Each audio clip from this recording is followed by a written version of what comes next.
এবার ইব্রাহিমের কান্না মা বাপ ছাড়া আর কেউ শোনে না।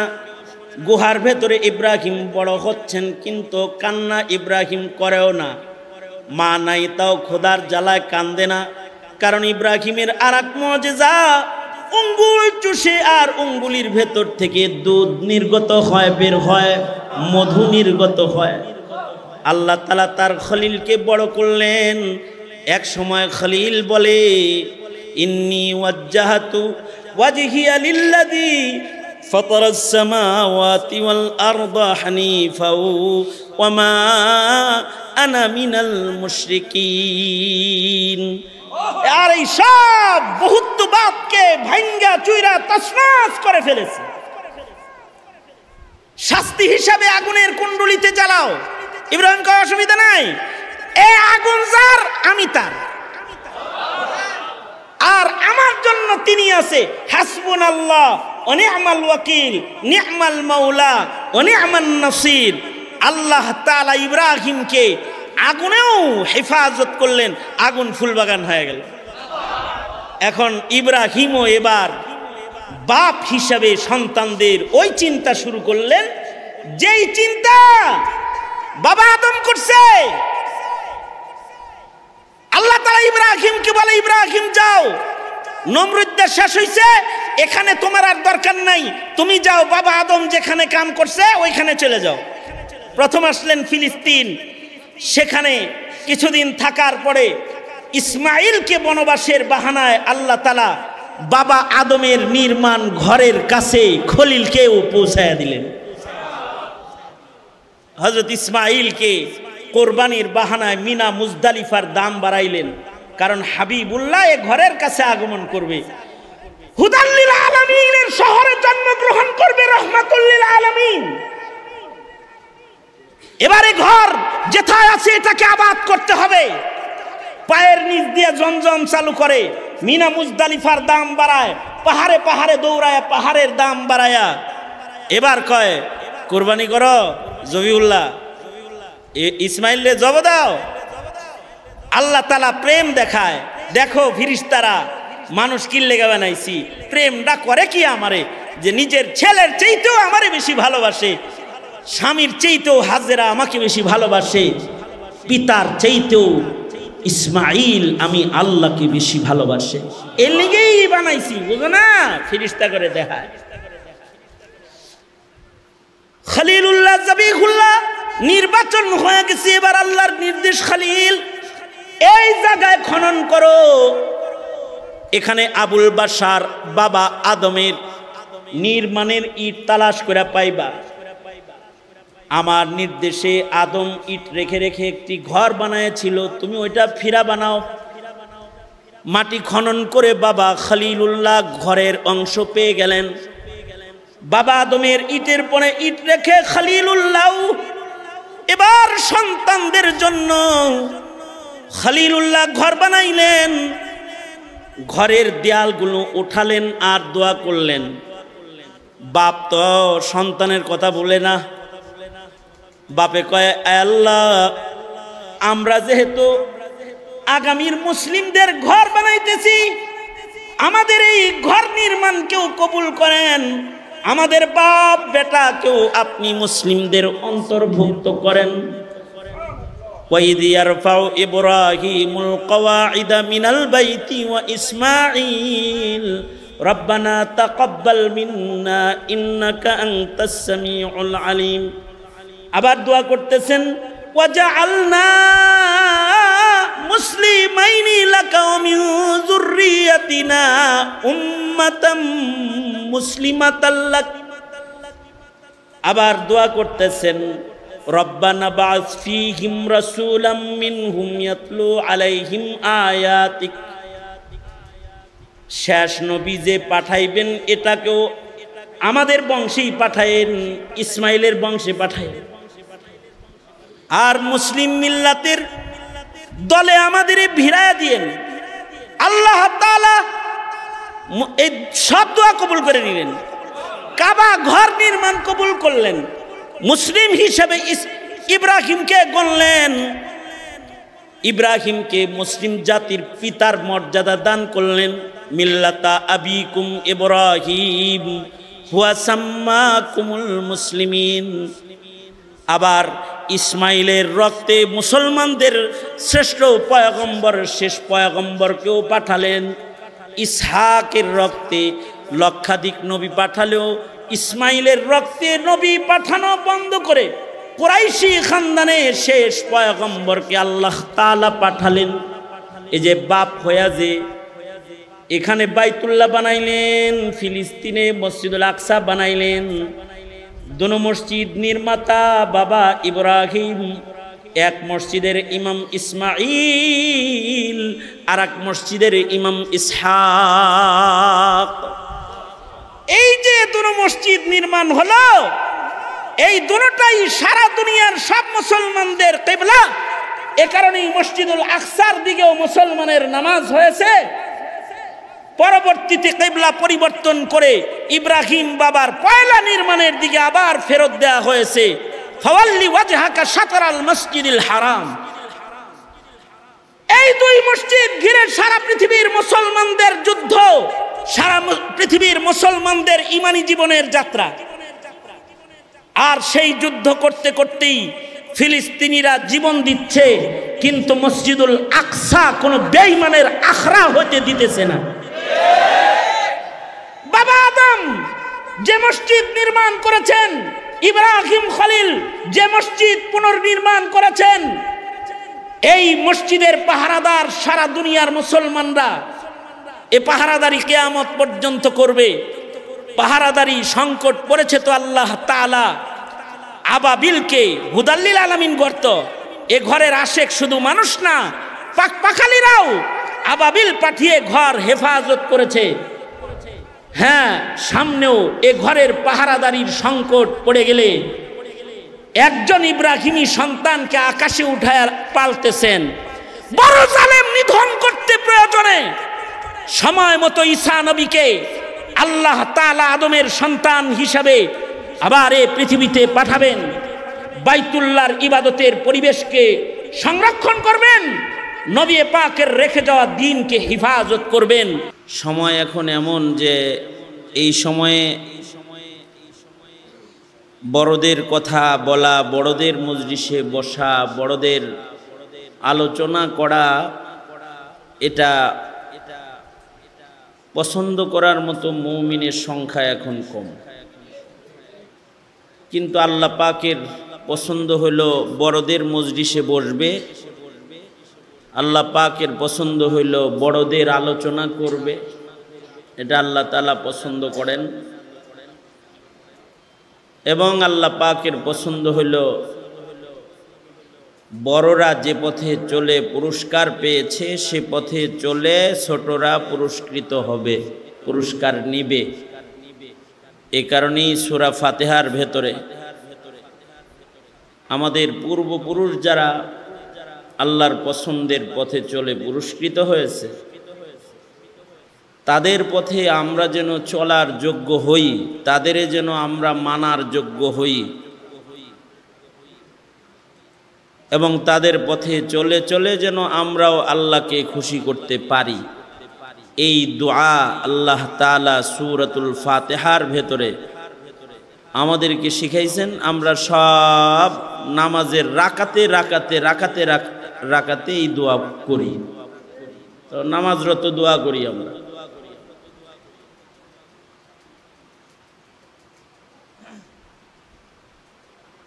এটা আল্লাহ পাকের পছন্দের, সবচেয়ে পছন্দের দোয়ার ভেতরে একটা দোয়া, যেটা নামাজের ভেতরেই করা লাগে। কারণ সূরাতুল ফাতিহা ব্যতিরেকে নামাজ হয় না। লা সলাতা ইল্লা বিফাতিহাতিল কিতাব। হার রাকাতে রাকাতে ইমাম সাহেব মুসল্লি সূরাতুল ফাতিহা পড়ে। এই ছেলে, এই কথা বলিস কেন তোরা? কানটা ধরে উঠায় দেব এখান থেকে।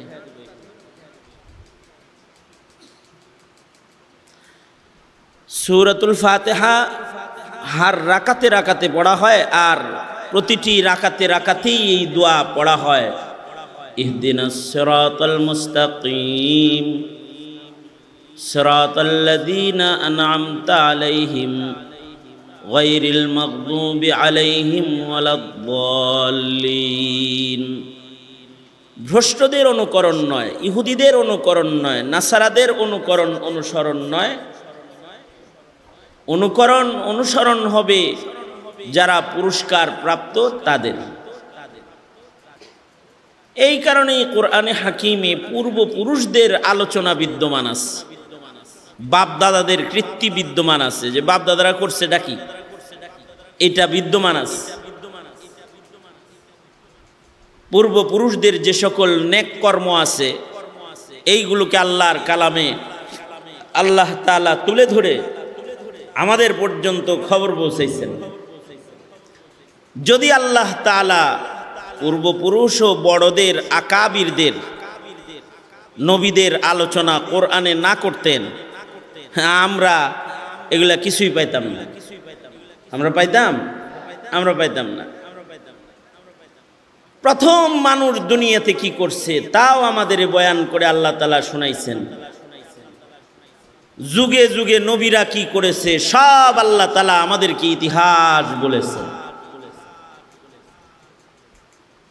এ কারণে বাপদাদাদের কথা আলোচনা করতে হয়, বড়দের কথা আলোচনা করতে হয়, বড়দের কথা শুনতেও হয়, বড়দের মজলিসে বসেও থাকতে হয়। কারণ বরকত বড়দের সাথে, বরকত যারা পূর্বে চলে গেছে তাদের সাথে। আস-সাবিকুন আল-আউয়ালুনা মিনাল মুহাজিরিন ওয়াল আনসার, যারা আগে তারা বরকতের, আগের যারা পূর্বপুরুষ যারা তারা ভালো, এবং বরকত আল্লাহ তাআলা বড়দের সাথেই রাখছেন। এ কারণে আল্লাহর রাসূল বলেন আল বারাকাতু মা আকাবিরকুম, বরকত তো তোমাদের বড়দের সাথে আছে। কারণ বড়রা আমাদের চাইতে ভালো না মন্দ? আমাদের পূর্বের বড় যারা তারা কি আমাদের চাইতে ভালো না মন্দ? তারা ভালো ছিল, তাই ভালোদের আলোচনা করতে হয়। ভালোরা যদি মরেও যায় তাহলে তাদের ভালো ভালো গুণগুলো বলতে হয়। উযকুরু মাহাসিনা মাউতাকুম, আল্লাহর রাসূল বলেন তোমাদের বড় যারা মরে যায় এই সকল মৃত মানুষগুলার যে ভালো ভালো গুণ আছে, মরা মানুষদের কিছু ভালো গুণ আছে না, এইগুলা ছোটদের কাছে তোমরা বর্ণনা করো। উযকুরু মাহাসিনা মাউতাকুম। এই কারণে আল্লাহ তাআলা আমাদের অনেক পূর্বের যে সকল বাপদাদা পূর্বপুরুষরা মরে গেছেন তাদের কৃত্তি, তাদের কর্ম, তাদের মিশন, তাদের ঈমানের হালাত, তাদের আমলের হালাত, তাদের ভালো কাজ, এইগুলো কি আল্লাহ তাআলা আমাদের কাছে বর্ণনা করছেন। এ কারণেই বাবা আদমের পয়লা কাজ কি তা আমরা জেনেছি।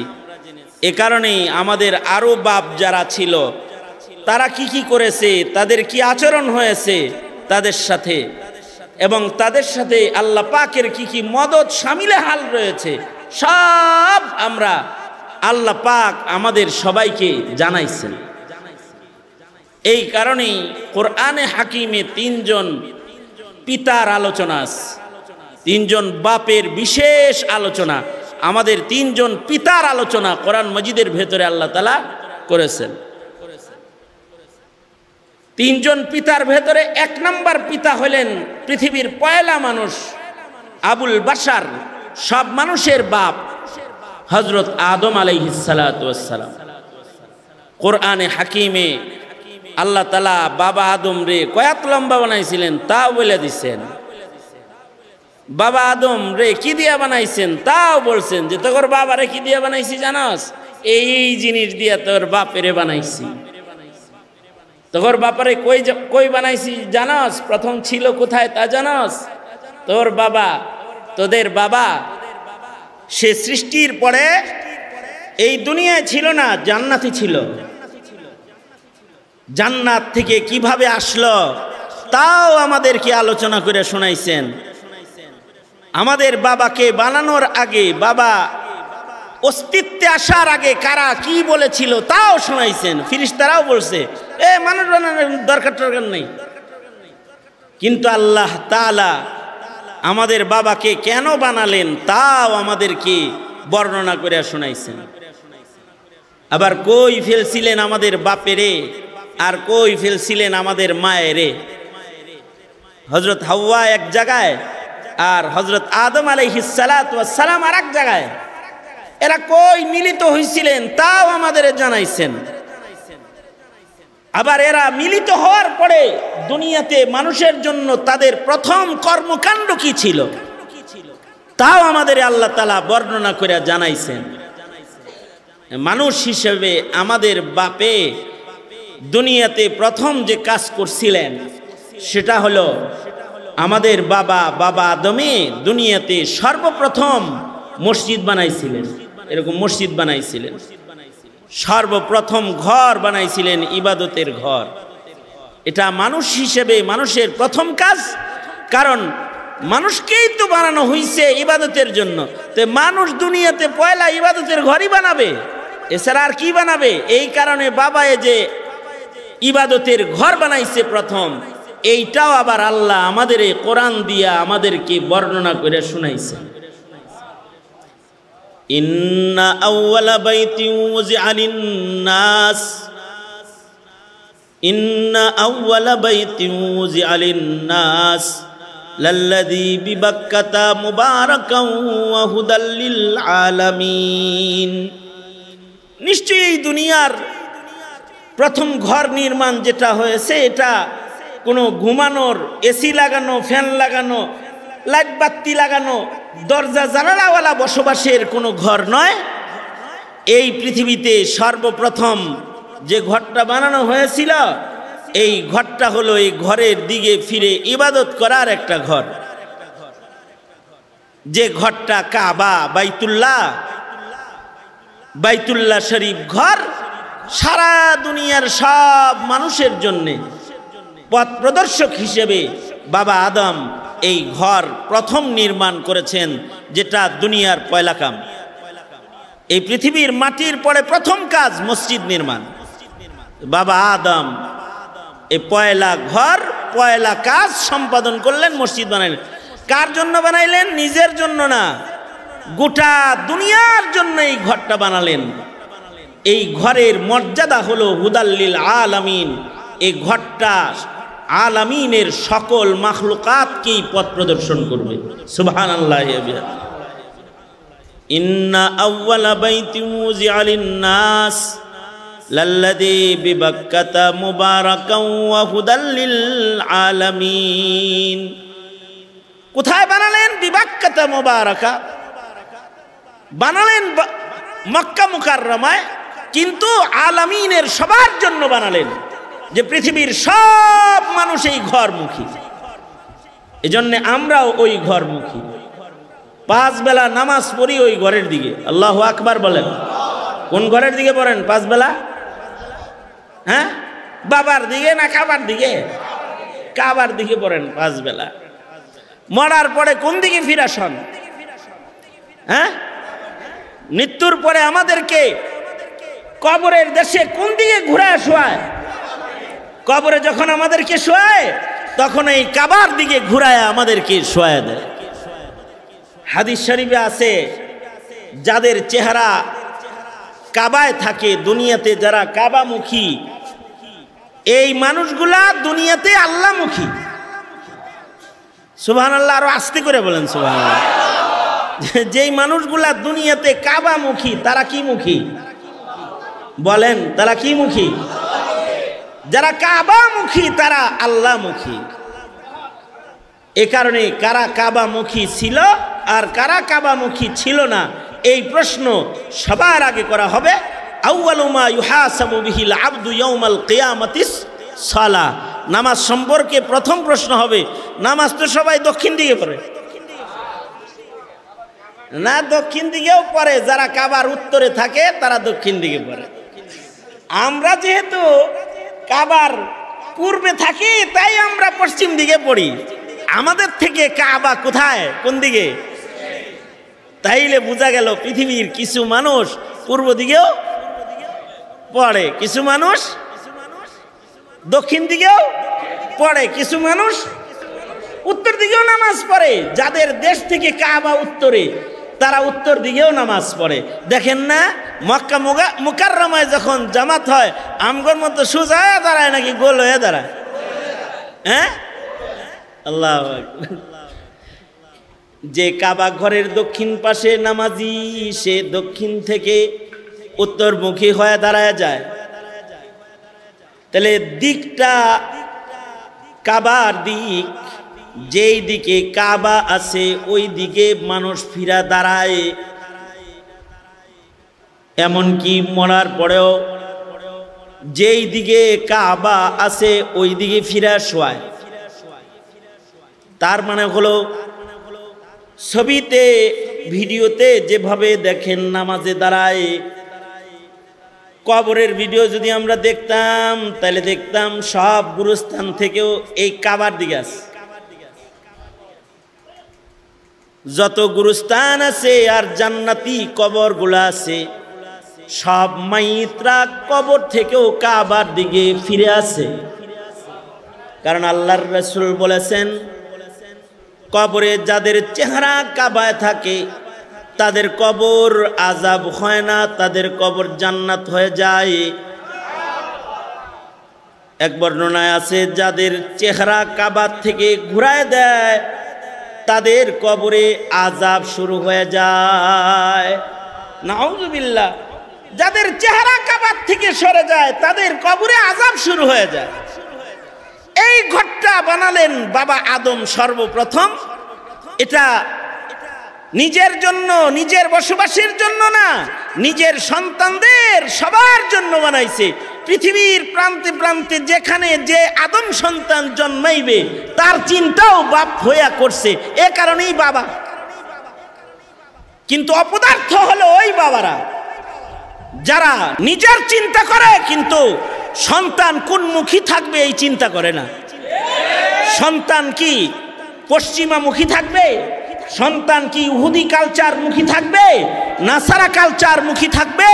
সন্তান কি নাস্তিক মুরতাদ মুখী হয়ে গেল, নাকি আল্লাহ মুখী রইল, নাকি আল্লাহ মুখী হইলে চিন্তাই করে না? এটা বাবা না, এটা বাবা নামের কলঙ্ক, এটা বাবা না। কিন্তু আমাদের বাপ, বাবা আদম, যিনি পয়লা মানুষ, তিনি সন্তানের এই চিন্তা করছে আগে। মোবারকবাদ জানাই, ধন্যবাদ জানাই আপনাদেরকে যারা এই জাতির মহা সংকটে সন্তানের চিন্তাকারী। আপনারা এই সন্তানের সঠিক চিন্তা তাইলে কোনটা? সন্তানের সঠিক চিন্তা হলো আমার সন্তানটা কি স্রষ্টামুখী না সৃষ্টিমুখী। এই চিন্তা যার ভেতরে আছে এটা হলো বাপ হিসাবে আসল চিন্তা। এই কারণে হলো বাবা। আর যে বাবার ভেতরে এই চিন্তাটা নাই, এই বাবাটা সন্তানের জন্য বাবা না, এই বাবাটা হলো সন্তানকে দোজখে ফেলানোর থাবা। এটা বাবা না, এটা থাবা। এ থাবা দিয়া নিজের সন্তানকে দোজখের আগুনে ফেলতে চায়। হ্যাঁ, এখনকার পিতারা সন্তানদের বসবাসের চিন্তা করে যে আমার পরে সন্তানটা 3 তলায় থাকবো না নিচ তলায় থাকবো, নাকি গাছতলায় থাকবো, এই চিন্তা খুব করে, ঠিক না? এ কারণে বিল্ডিং করে, সন্তানের জন্য বিল্ডিং করে বরাদ্দ করে। এই বড় ছেলে থাকবি এই তলায়, ছোট ছেলে থাকবি এই তলায়, মাঝা ছেলে এই তলায়, বেটে বেটে লিখে দিয়ে যায়। আমার মেয়েটা থাকবো এই তলায়, মেয়ে এইটা দিব, পোলা এইটা নিব, এই পেরেশানিতে থাকে। হ্যাঁ ভালো, সন্তানদের থাকার চিন্তা তো করবেনই, সন্তানদের থাকার চিন্তা করবেন। কিন্তু সন্তান যে থাকবে, থাকিয়া সন্তানটা কি মদপান করবে, জেনা ব্যভিচার করবে, সম্পদ বিক্রি করে গিয়ে নারীবাজি করবে, দামি দামি মদ কিনা খাবে, নাকি সন্তানটা আপনার রেখে যাওয়া সম্পদ ভোগ করে রবের গোলামি করবে? ওই চিন্তা করা দরকার হলো আগে, এই চিন্তাটা করা দরকার। কিন্তু এই চিন্তাটা যে বাপের ভেতরে নাই, এইটা বাপ নামের কলঙ্ক। কিন্তু বাবা আদম এ চিন্তা করেছেন, বাবা আদম নিজের সন্তানদের থাকার ঘরের চিন্তা করেন নাই। বাবা আদম নিজের সন্তানদের ইবাদতের ঘরের চিন্তা করছেন। বাবা আদমের যত সন্তান পৃথিবীতে আসবে তারা কি দুনিয়ামুখী হবে নাকি আল্লাহমুখী হবে চিন্তা করে ঘর বানাইলেন, মসজিদ বানায় বললেন সবে মিলে এক ঘর কেন্দ্রিক আবেদ হয়ে যাও, কারণ এই ঘরটা হুদাল্লিল আলামিন।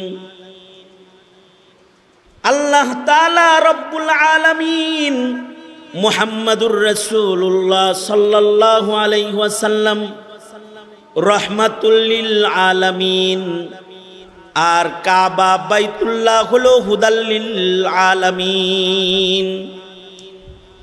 আশ্চর্য দেখেন, নূহ নবীর ঔরসীয় সন্তান, বাবা আদম থেকে নূহ পর্যন্ত। আপনারা তাওয়াজ্জুহ এই দিকে দিলে আর কয়েকটা কথা শুনে যান, তাতে আপনাদের ফায়দা হবে ইনশাআল্লাহ।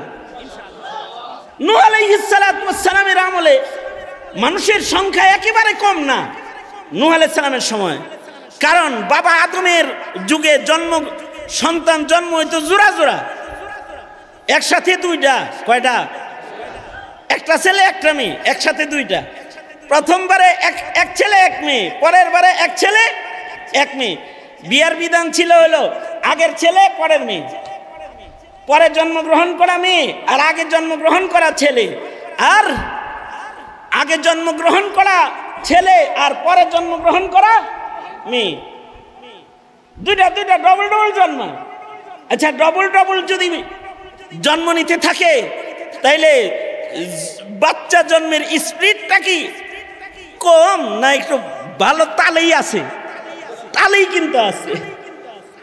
এই তালে মানুষ জন্মগ্রহণ করেছে। মনে করেন নূহ আলাইহিস সালাম পর্যন্ত বাইবেল বলে, বিভিন্ন কিতাব বলে, আদম বাবার থেকে নূহ বাবা পর্যন্ত, বাবা আদম থেকে নূহ আলাইহিস সালাম পর্যন্ত জমানা কতটুকুন গেছে?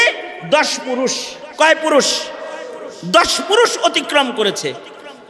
10 পুরুষ বলতে আমরা কত দিন ধার্য করতে পারি? কত বছর গেছে 10 পুরুষ হইলে?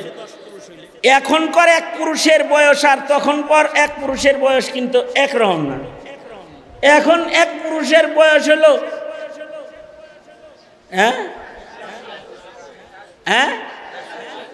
60-70, হ্যাঁ, এক পুরুষ। আর আগের এক পুরুষের বয়স হলো 1000। যেমন নূহ আলাইহিস সালাতু ওয়াস সালাম গড় ধরে নিয়ে 1000। নূহ আলাইহিস সালাতু ওয়াস সালামের বয়স শুধু দাওয়াতি বয়স হলো 950 বছর। খালি দাওয়াত দিচ্ছে 950 বছর। 950 বছর নবুয়তের দায়িত্বই পালন করেছেন। 950 বছর। তাহলে এরকম যদি 1000 বছর করে এক এক পুরুষ হয়, তাহলে 10 পুরুষে কয় হাজার বছর হয়? হ্যাঁ, অঙ্ক শিখাইতে হবে বাবা। তাহলে 10 পুরুষে মিনিমাম হইতেছে কমাস কম একটা ধৈরা নিলাম কত বছর? 10,000 বছর। 10,000 বছরে মানুষ জন্মাইতে পারে কিরকম? আরে আগেই না, এত ক্যালকুলেটর তো আমাদের কাছে নাই, কিন্তু একটা আন্দাজে যাই আর কি। মনে করেন এই 30 বছর 40 বছর আগে আমাদের বইয়ে ছিল বাংলাদেশে জনগণের সংখ্যা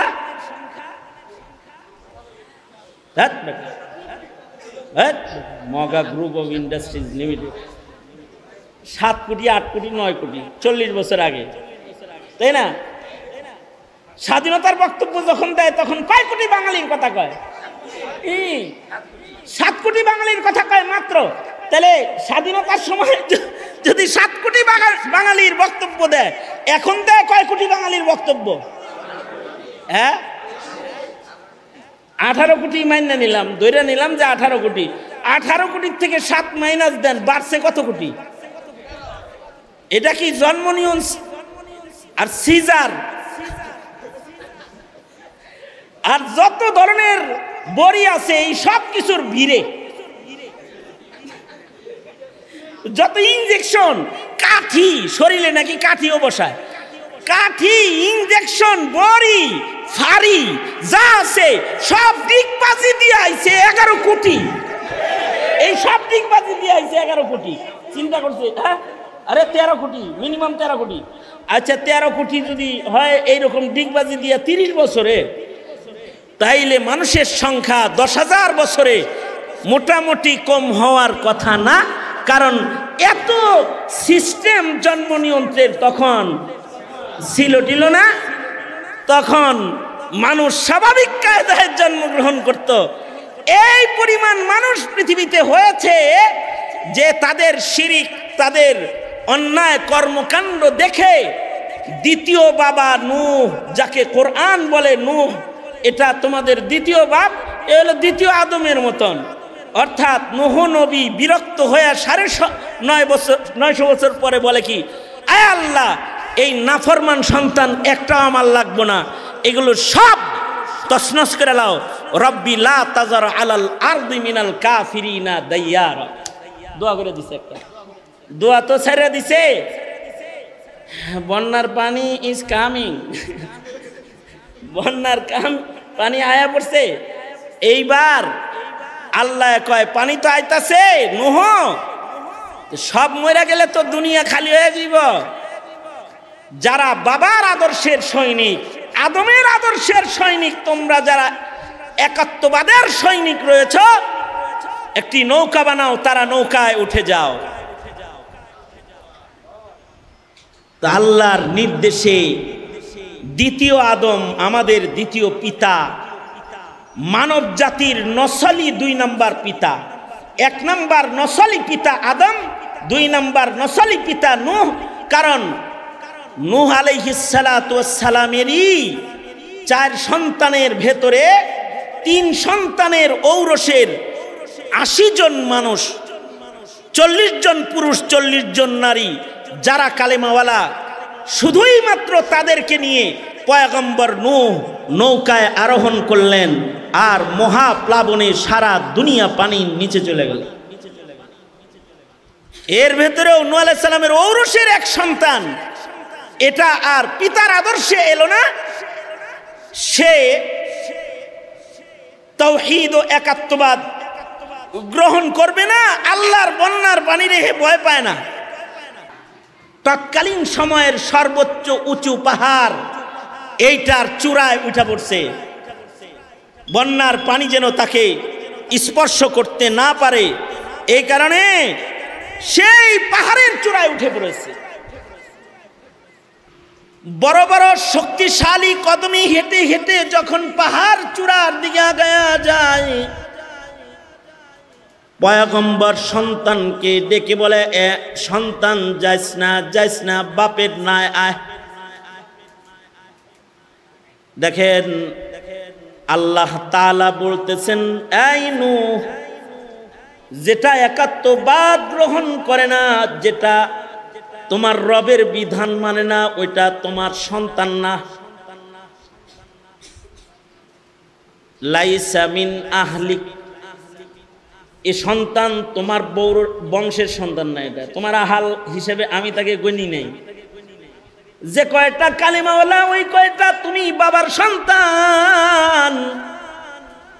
আর যেটা কালিমা মানে না, যারা এক আল্লাহর গোলামি করে না, ওইটা তোমার সন্তান না। এটা হলো দুনিয়ার সব মুমিনদের জন্য শিক্ষা।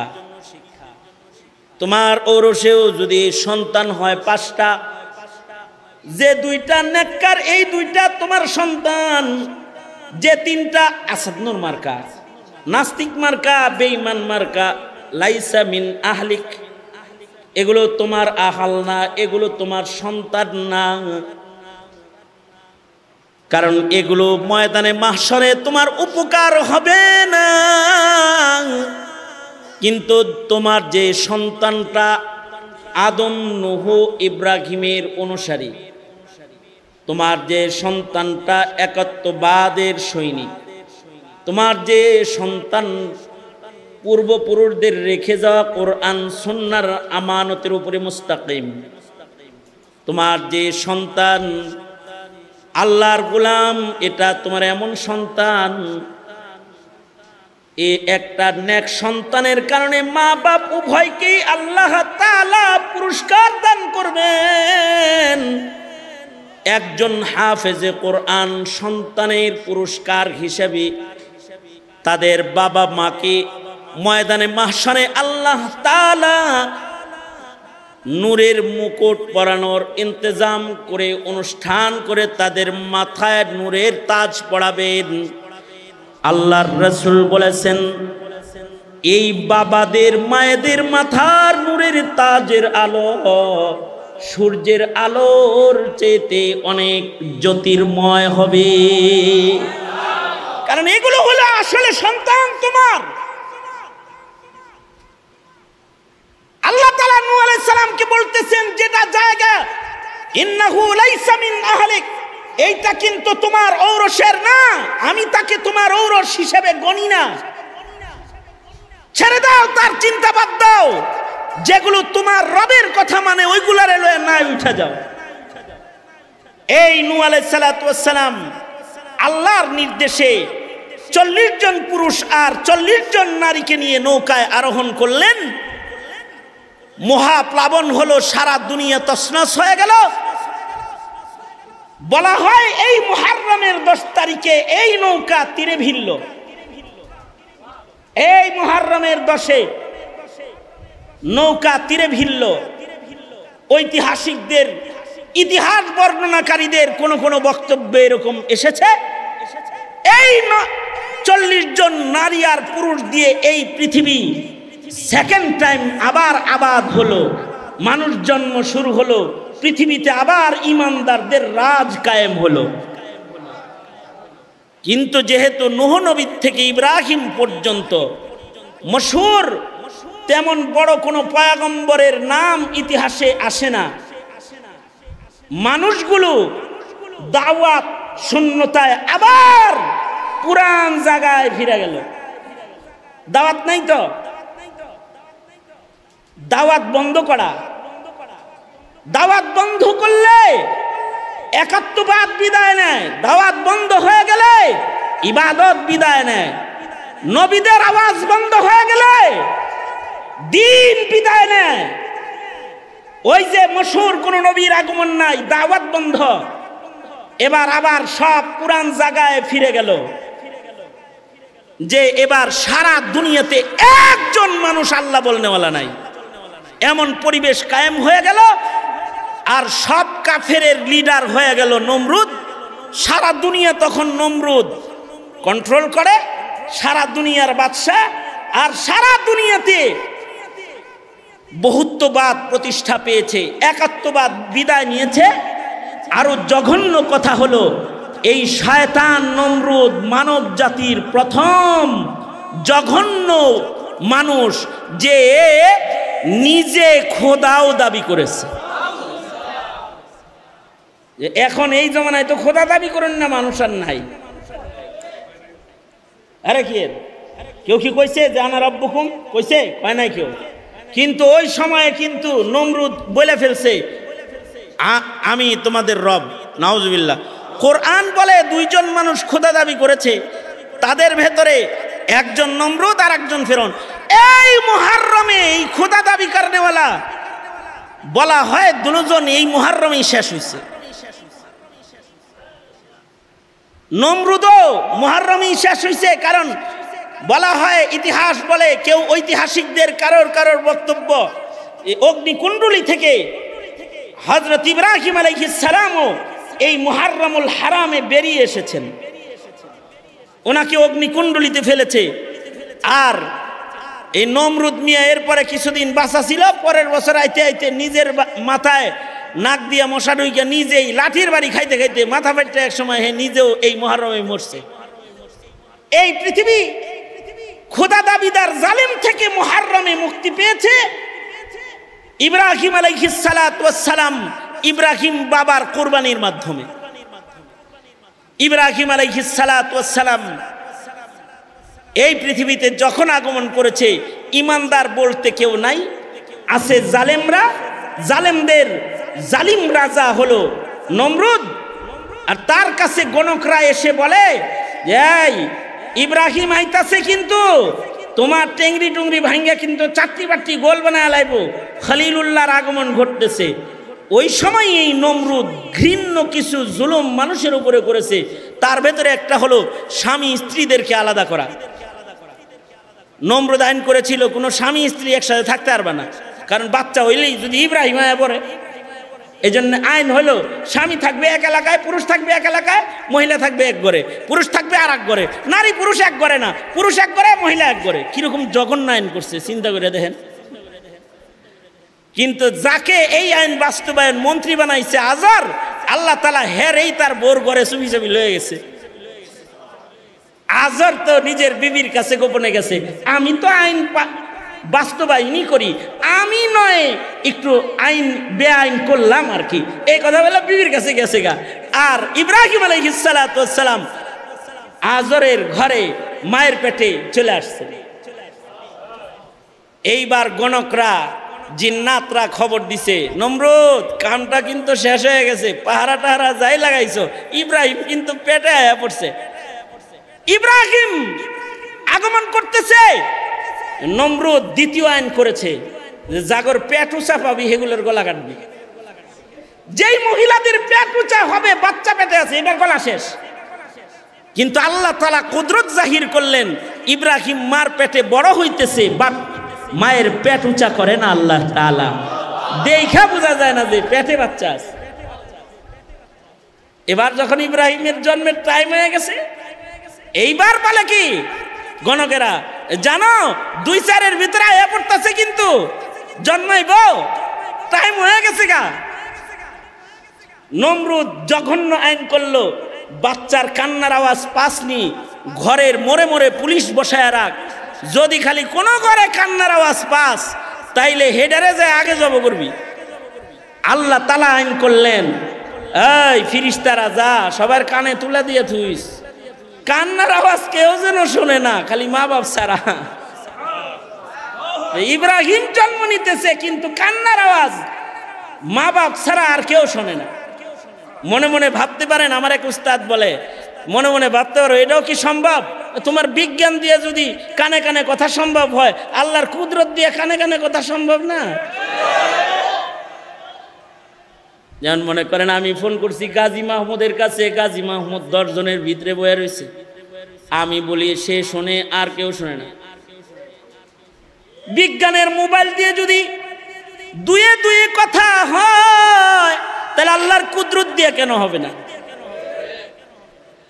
কারণ এই পৃথিবী সব মিটে যাবে, এটা আল্লাহর পছন্দ, কিন্তু দিন মিটে যাবে, এটা আল্লাহ পাকের পছন্দ না। কারণ দিনের মূল্য আল্লাহর কাছে সকল কিছুর চাইতে বেশি। এই যে মাদ্রাসা, এই যে মসজিদ, এগুলোর উদ্দেশ্য হলো দিন হিফাজত, ইব্রাহিমী রেখে যাওয়া আমানত, মুহাম্মদুর রাসূলুল্লাহ সাল্লাল্লাহু আলাইহি ওয়াসাল্লামের রেখে যাওয়া আমানতকে হিফাজত করা, এটাই মাকসাদ। সুতরাং আপনারা যারা পিতার জাত আছেন, আপনি পিতা ততক্ষণ পর্যন্ত পিতা না যতক্ষণ পর্যন্ত সন্তানের দিনের ফিকির না করবেন। রুটি রুজির ফিকির করার নাম পিতৃত্ব না, দিনদারির ফিকির করার নাম হলো পিতৃত্ব। দিনদারির ফিকির করার নাম পিতৃত্ব। বুঝলে বুঝপাতা, না বুঝলে নাকি তেজপাতা। বুঝলে বুঝেন গা, ফিকির চালু করেন গা।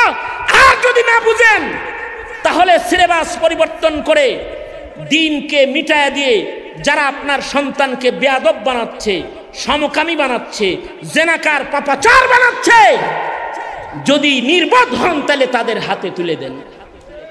আর যদি পিতা হন তাহলে সন্তানের কাছে দিন তুলে দেন, দিনের দাওয়াত তুলে দেন, দিনের শিক্ষা তুলে দেন। আর এই মাদ্রাসার উদ্দেশ্য দিন শিক্ষা, এই মসজিদের উদ্দেশ্য ইব্রাহিমী ইবাদতের শিক্ষা এবং ইব্রাহিমী ফিকিরকে জমিনে জারি করার মেহনতের আয়োজন। আল্লাহ তাআলা আমাদের সবাইকে বোঝার তৌফিক দান করুন।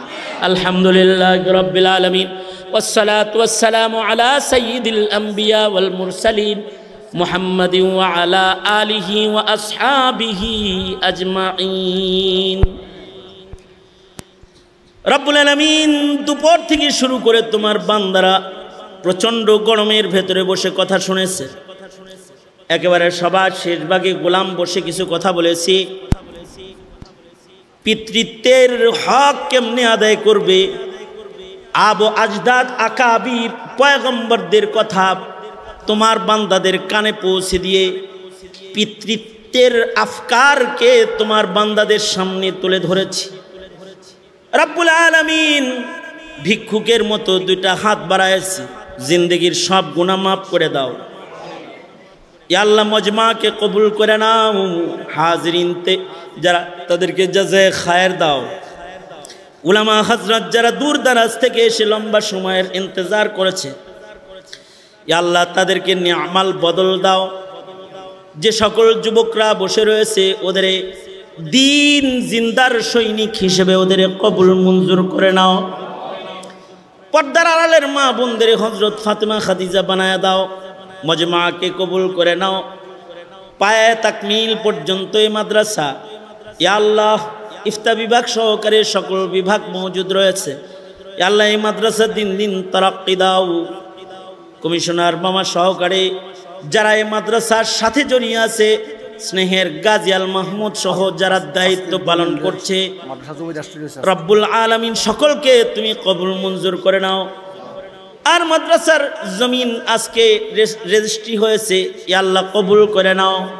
ইয়া আল্লাহ মাদ্রাসার জমিন রেজিস্ট্রির পাশাপাশি আকাবিরদের আমল একটি ডালিম গাছ বসানো হয়েছে। ওই নকশাকে নকল করার আশায় দারুল উলুম দেওবন্দির সেই ডালিম তলার মেহনত যেন এখানে হয়, রব্বুল আলামিন তুমি কবুল মঞ্জুর করে নাও। আয় রব্বি করিম, ইয়া আল্লাহ আমাদের সকলকে দ্বীনের নিসবত দাও। ইয়া আল্লাহ আমাদের ময় মুরব্বী যারা কবরে চলে গেছে তাদের মাফ করে দাও। ইয়া আল্লাহ যারা অসুস্থ তাদের সুস্থ করে দাও। আমাদের সালাত ও সালাম প্যারা নবীর রওজায় আথারে পৌঁছায় দাও। যত কল্যাণ সব আমাদের দাও, অকল্যাণ আর অমঙ্গল হইতে আমাদেরকে বাঁচাও। ইয়া আল্লাহ রব্বুল আলামিন অত্র এলাকায় সুন্নতের হাওয়া চালু করে দাও। ফিলিস্তিনে মসজিদুল আকসাকে হিফাজত করো আল্লাহ রব্বুল আলামিন। ফিলিস্তিনের মজলুম মুসলমানদের জন্য মদত পাঠায়া দাও। তাদের রক্তের পুরস্কার তুমি তাদের দিয়ে দাও আল্লাহ। সারা দুনিয়ার মজলুমদের জন্য মদত পাঠায়া দাও। হার কিসমের খায়ের ও বরকত শামিলে হাল করে দাও। সুবহান রাব্বিকা রাব্বিল ইজ্জাতি আম্মা ইয়াসিফুনা ওয়া সালামুন আলাল মুরসালিন ওয়ালহামদুলিল্লাহি রাব্বিল আলামিন। আসসালামু আলাইকুম ওয়া রাহমাতুল্লাহি ওয়া বারাকাতুহু।